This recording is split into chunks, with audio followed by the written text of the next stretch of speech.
We can compare Saburra to both Sopranos and Gomorrah because of the way that the characters interact with each other, as well as the humanization of the bosses with emotion rather than just the heartless killers that we may view them from an outside perspective. I think that in many ways there is comic relief supplied through the characters, such as when Polly was interacting with the Italians in Sopranos, or Spadino and Saburra dancing many times during these seemingly tense situations that they get into.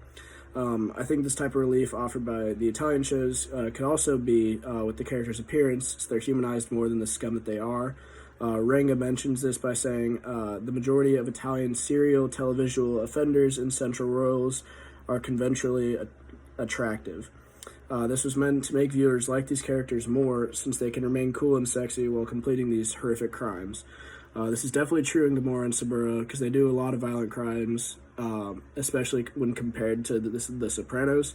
But they do them in a way that makes them seem cooler rather than sketchier. Unlike Sopranos, which they just seem sketchy and off-putting. I also think that in many ways the episodes start off by completing a typical task, but the brains of these mafiosos work differently, and they get quickly sidetracked onto their own vendettas, or even just completing a request of their bosses. This just shows us how their brains work differently than ours, and how they see the actions that they're doing as work rather than crimes like a normal person would see them. This was shown many times in Sopranos, including the college episode when they were quickly sidetracked by spotting the rat on their way to the college. And then in Commendatory episode, which in the O'Sullivan chapter, he points out Chris announces that he has two definite agendas: to hitting the topless beaches and to see that effing crater. He then spends the entire 4 days in a heroin haze in this hotel room.